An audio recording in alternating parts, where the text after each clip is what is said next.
Hello everyone, it's time for another issue of Build the Millennium Falcon. This is issue number 32. It's just arrived today, so I'm going to take a little bit of time out and just put these bits and pieces on. Basically, this is quite interesting now. This is the plating at the back around by the engine, and this is the little lip at the back of the engine, and there's some of the little small detail that's going to start to go on it. So things are a-changing. Anyway, that's what we've got this week, so I'm going to go and get set up in the workshop, and I shall show you what we're doing this time. Okay, just some fairly simple stuff on this particular issue, number 32. Interesting to see the names of all these bits and pieces. So this is basically the rear underside of the engine. And some people recognise these. I think these were old, on the original ones, I think they were, someone said they were Formula 1 suspension struts from an old racing car. That was what the original bashed kits were, or something like that. I can't remember the detail, I may not be right, but it's something like that. And this sort of gives you an idea where they are, and the idea is they move and they can change the vector of the thrust, all that sort of thing. So yeah, so looks like we're just doing a little bit of gluing, not too much going on with the framework. I think they're going to leave us until we've got 3 of these before we put another slice of cake on the superstructure.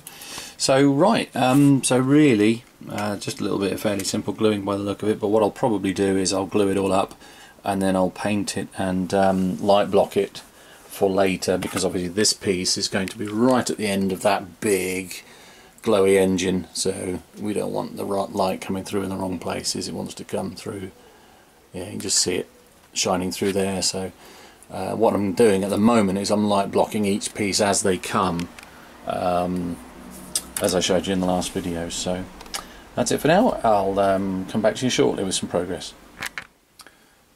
Okay, so the only real work we've got to do this week, which is to start attaching the actuators for the thrust vector plates, is the one thing we can't really do, because as it says here, some of the later paintwork to come is going to go underneath those actuators, and I've opened some up and I'll show you exactly what it means.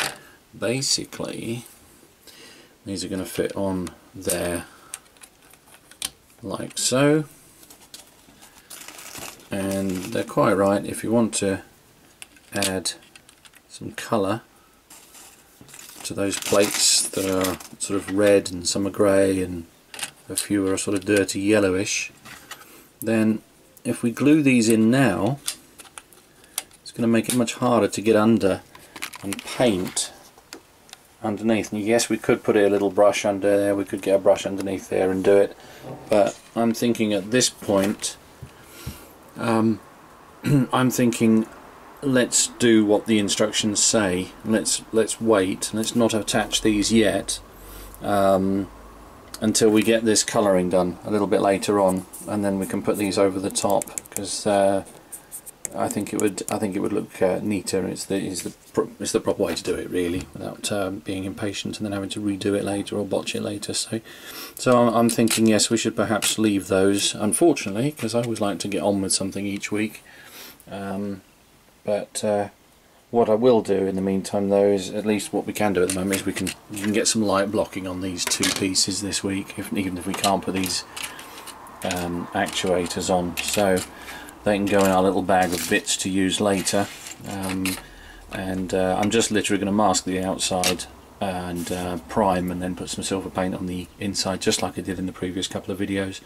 So I'm afraid there's not much to do with issue 32.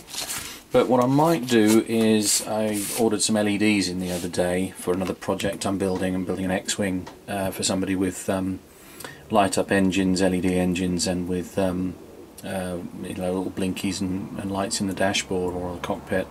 So what I might do is make a little video very soon about trying to get some fibre optics up into the control the control boards on both the cockpit and on that technical station in the hold, because I think both of them, there's going to be enough run to effectively make up a little light tube put some LEDs at the end of it, channel the light up to a bundle of fibre optics, and then you can just take them up, put a little tiny 1mm drill or three quarters of a mil drill through some of those control bays, and make some nice little blinky lights. So they're not obviously part of the kit, so it's part of the enhancement I was talking about last week. So that's it for now. I'll get these primed and painted and give you a quick show of that before we move on.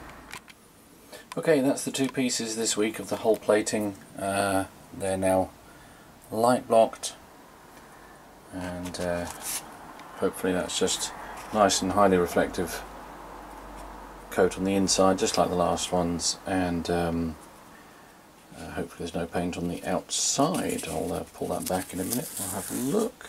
Yeah, that's looking okay, so we can always just tidy up the edge if need be. So that's great, and that should be pretty much the same. So that's it on the actual parts that came with the kit for this week. I'm going to set up an LED tester and probably show you a way of starting to think about getting some additional LED lighting effects into this model apart from the ones that come with it. I think it'd be nice to add a few more bits and pieces, so I'll set up for a little bit of a video on that next.